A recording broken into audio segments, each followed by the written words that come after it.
Assalamualaikum warahmatullahi wabarakatuh. Perkenalkan, nama saya Abu Jar Al-Ghifar dari Prodi Sistem Informasi S1 kelas malam. Di sini saya akan membuat tugas saya UTS offline, yaitu MK Arsitektur Organisasi Komputer. Yaitu saya akan menjelaskan tentang komponen-komponen apa saja sih yang ada di dalam motherboard. Menjelaskan 10 komponen apa saja sih yang ada di dalam motherboard. Yang pertama itu ada slot prosesor. Jadi apa sih slot prosesor itu? Jadi slot prosesor itu tempat peletakan prosesor pada motherboard atau dudukan berbentuk segi empat dengan lubang-lubang kecil dengan tanjakan kaki atau pin. Prosesor yang tersusun membentuk matriks dua dimensi yang berfungsi untuk meletakkan prosesor motherboard. Jadi inilah soket yang disediakan oleh motherboard untuk meletakkan prosesor. Jadi prosesor itu ada jenisnya seperti Intel atau AMD. Nah, akan saya jelaskan itu Intel. Intel itu berbeda-beda untuk setiap slot yang ada di motherboard, mulai dari generasi 1, generasi 2 sampai generasi ke-11 sampai sekarang itu berbeda-beda slotnya. Yang kedua ada konektor power motherboard. Nah, jadi konektor power motherboard itu adalah pin yang menyambungkan motherboard dengan power supply di casing sebuah komputer agar si motherboard menerima daya dari power supply. Nah, jadi di sini konektor power pada motherboard yaitu slot untuk mengantarkan daya dari power supply. Seperti itu. Yang ketiga ada NOR bridge. NOR bridge adalah komponen yang menghubungkan prosesor CPU ke sistem memori dan grafik controller atau AGP dan PCI Express melalui bus berkecepatan tinggi dan ke short bridge.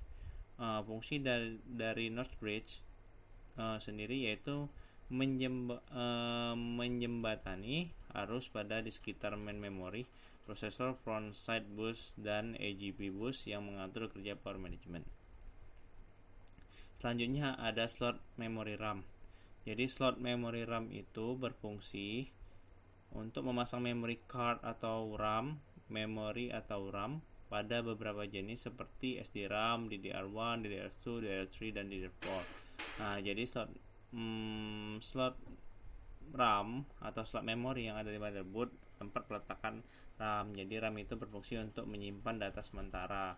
Jadi penyimpanan data sementara itu yang dimaksud adalah jadi yang diproses pada komputer itu akan disimpan di RAM seperti itu. Yang kelima ada port SATA. Apa sih port SATA itu? SATA adalah singkatan dari serial ATA yang berfungsi untuk menghubungkan media penyimpanan seperti hard disk atau SSD ke motherboard. Nah, jadi fungsi slot SATA itu adalah slot yang disediakan oleh motherboard untuk dari hard disk itu diinputkan ke dalam motherboard melalui port SATA. Yang keenam ada slot PCIe.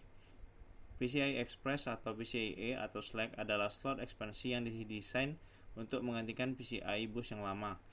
Banyak motherboard mengadopsi PCI Express karena PCI Express memiliki transfer data yang cepat, terutama untuk keperluan grafis atau 3D. Selanjutnya ada short bridge. Nah, yang tadi short bridge sudah kita bahas, tapi ini kita perjelas lagi. Jadi short bridge itu adalah chip dalam arsitektur chipset logika inti pada bagian utara motherboard PC. Fungsi dari short bridge adalah mengatur kerja perangkat semacam ADA controller, PCI bus, RAM BIOS, keyboard dan mouse, USB dan lainnya, dan LAN modem dan fungsi I/O lainnya. Yang kedelapan ada lampu LED pada motherboard. Jadi power LED adalah lampu menyala jika terdapat standby power di motherboard. LED ini bertindak sebagai reminder atau pengingat untuk mematikan sistem power sebelumnya, menghidupkan atau mematikan komputer. Yang 9 ada port PS2. Nah, jadi port PS2 ini kalau untuk PC-PC lama itu masih ada, kalau sekarang mungkin sudah tidak ada lagi. Jadi fungsinya itu untuk soket dari keyboard atau mouse pada zamannya.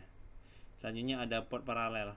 Jadi fungsi port paralel itu adalah menyambungkan komputer dengan printer, scanner, sampai dengan menghubungkan komputer dengan perangkat tambahan tertentu yang dirancang menggunakan koneksi port paralel. Nah, jadi port paralel ini pada zamannya itu sebagai kayak bisa scanner, bisa printer, bisa lain-lain. Tapi sekarang udah pada canggih, jadi sudah menggunakan kayak printer sudah menggunakan USB kayak gitu. Oke, sekian dari saya untuk 10 komponen yang ada di motherboard. Terima kasih.